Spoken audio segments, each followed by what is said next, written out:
నమస్కారం. 108 ఆలస్యం, నిండు ప్రాణాలు బలి. 108 అంబులెన్స్ సేవలను చంద్రబాబు ప్రభుత్వం నిర్వీర్యం చేయడంతో ఓ నిండు ప్రాణాలు బలైపోయింది.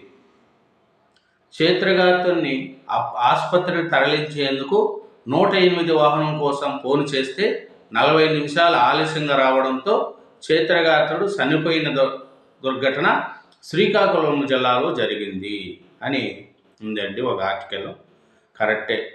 108 ఆలస్యం, నిండు ప్రాణం బలి అనేది చనిపోవడం చాలా దురదృష్టకరం. దీనికి చంద్రబాబు నాయుడు బాధ్యతుడు.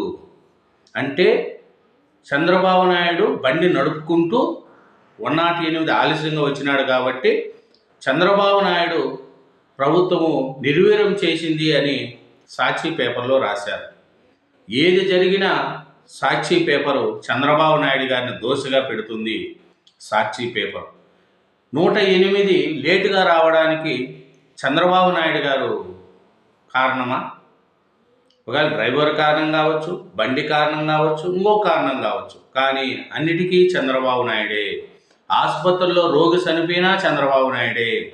ప్రతి ఒక్క దానికి చంద్రబాబు నాయుడే. ఏదన్నా నీళ్లు రాలేదంటే చంద్రబాబు నాయుడే. అన్నిటికీ చంద్రబాబు నాయుడు, చంద్రబాబు. ఇట్లా జగన్మోహన్ రెడ్డి గారికి, అట్లా కేసీఆర్ గారికి, కేటీఆర్ గారికి, అందరికీ కళలో కూడా గుర్తొచ్చే నాయకుడు చంద్రబాబు నాయుడు గారు.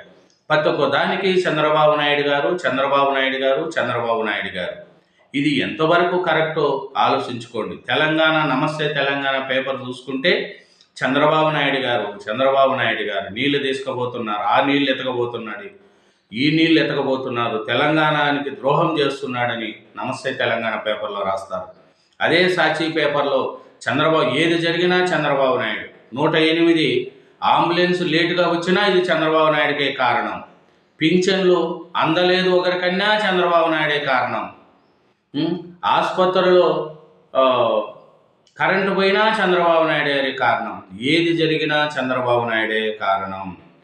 సీఎంగా ఉన్న చంద్రబాబు నాయుడు గారు అంబులెన్సు ఆపేస్తాడా? ఆసుపత్రిలో కరెంటు తీసేస్తాడా? పింఛన్ రాకుండా చేస్తాడా? అన్నిటికీ చంద్రబాబు నాయుడు గారిని బూసిగా చూపిస్తూ తెలంగాణలో కేసీఆర్, కేటీఆర్ గారు నమస్తే తెలంగాణ పేపర్, ఆంధ్రప్రదేశ్లో సాక్షి పేపర్. ఎందుకంటే వీళ్ళకిద్దరికీ ఉమ్మడి శత్రువు చంద్రబాబు నాయుడు గారే కాబట్టి చంద్రబాబు నాయుడు గారిని బూసిగా పెట్టి వీళ్ళు చూపిస్తే వీటిల్లో ప్రజలు ఎంతవరకు నమ్ముతారనేది కూడా చూసుకోగలిగేది రాయాలి. Thank you very much.